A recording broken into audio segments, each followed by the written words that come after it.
নমস্কার বন্ধুরা, আমি বিপ্লব সরকার। আপনারা দেখছেন বাংলার শিক্ষা। তো তোমরা সবাই জানো যে লক্ষ্মী ভাণ্ডার সম্পর্কে। তো এখন লক্ষ্মী ভাণ্ডার কিন্তু অতীত, নতুন একটি প্রকল্প এসছে যেখানে কিন্তু প্রতি মাসে 2100 করে টাকা দেওয়া আছে। সেই সম্বন্ধে আমরা জানবো আজকে এই ভিডিওর মাধ্যমে। স্কিপ না করে পুরোটি দেখো আর সবাইকে শেয়ার করে দিও।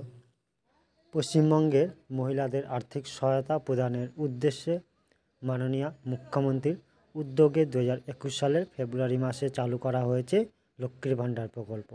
আর ঠিক সেইভাবেই সারা ভারতের মহিলাদের আর্থিক সহায়তা প্রদানের উদ্দেশ্যে কেন্দ্রীয় সরকারের পক্ষ থেকে নিয়ে আসা হয়েছে লক্ষ্মীর ভাণ্ডার প্রকল্পের অনুকরণে একটি নতুন প্রকল্প। এই প্রকল্পের মাধ্যমে সারা ভারতের পশ্চিমবঙ্গ সহ প্রতিটি রাজ্য বসবাসকারী 18 বছর বা তার ঊর্ধ্বের মহিলাদের প্রতি মাসে 2100 টাকা করে ভাতা দেওয়া হবে। তো এই প্রকল্পের মাধ্যমে মাসিক ভাতা দেওয়ার জন্য অনলাইনের মাধ্যমে আবেদনপত্র জমা নেওয়ার প্রক্রিয়াও ইতিমধ্যে শুরু হয়ে গেছে। আর এক মুহূর্ত সময় নষ্ট না করে চটপট আবেদন করে ফেলুন। আর প্রতি মাসে কেন্দ্রীয় সরকারের পক্ষ থেকে 2100 টাকা করে ভাতা পান। কেন্দ্রীয় সরকারের এই প্রকল্পের নাম কি? প্রধানমন্ত্রী নরেন্দ্র মোদীর উদ্যোগে কেন্দ্রীয় সরকারের পক্ষ থেকে লক্ষ্মীর ভাণ্ডার প্রকল্পের অনুকরণে একটি নতুন প্রকল্প নিয়ে আসা হয়েছে। এই প্রকল্প চালু করার উদ্দেশ্য হলো ভারতের স্থায়ীভাবে বসবাসকারী প্রতিটি মহিলাকে আর্থিক সাহায্য প্রদান করা। কেন্দ্রীয় সরকারের নতুন এই প্রকল্পের নাম হলো মহিলা সম্মান যোজনা।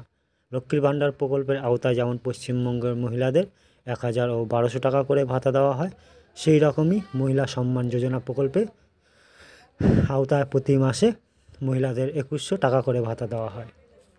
এই প্রকল্পের সুবিধা পাওয়ার জন্য আবেদন করতে হলে কী কী যোগ্যতা থাকতে হবে? মহিলা সম্মান যোজনা প্রকল্পের মাধ্যমে মাসিক 2100 টাকা করে ভাতা পাওয়ার জন্য আবেদন করতে হলে নিম্নলিখিত যোগ্যতাগুলি থাকা অতি আবশ্যক। যেমন হচ্ছে, এক আবেদনকারী মহিলাকে অবশ্যই ভারতের একজন স্থায়ী নাগরিক হতে হবে। 2 আবেদনকারী মহিলার বয়স অবশ্যই কমপক্ষে 18 বছর তা ঊর্ধ্বে হতে হবে। 3 আবেদনকারীর মহিলার নিজের নামে একটি ব্যাংক অ্যাকাউন্ট থাকতে হবে। তো কিভাবে আবেদন করতে হবে?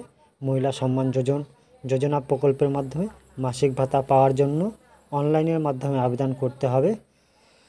অনলাইনের মাধ্যমে 2টি উপায়ে আবেদন করা যাবে। প্রথম, মহিলা সম্মান যোজনা প্রকল্পের অনলাইন পোর্টালে গিয়ে যাবতীয় প্রয়োজনীয় ডকুমেন্টস আপলোড করে ও online application form fill up করে নাম রেজিস্ট্রেশনের মাধ্যমে আবেদন করতে হবে। দ্বিতীয়ত, আবেদনকারীকে তার নিকটস্থ কমন সার্ভিস সেন্টার যাবতীয় প্রয়োজনীয় ডকুমেন্টস সহ নিয়ে গিয়ে আবেদন করতে হবে। আবেদনপত্র জমা পড়ার পর কেন্দ্রীয় সরকারের আধিকারিকরা সেগুলি খুঁটিয়ে দেখবেন। দেখার পর যাদের যোগ্য বলে মনে করা হবে সেই সকল মহিলার ব্যাংক অ্যাকাউন্টে প্রতি মাসে 2100 টাকা করে কেন্দ্রীয় সরকারের পক্ষ থেকে পাঠানো হবে।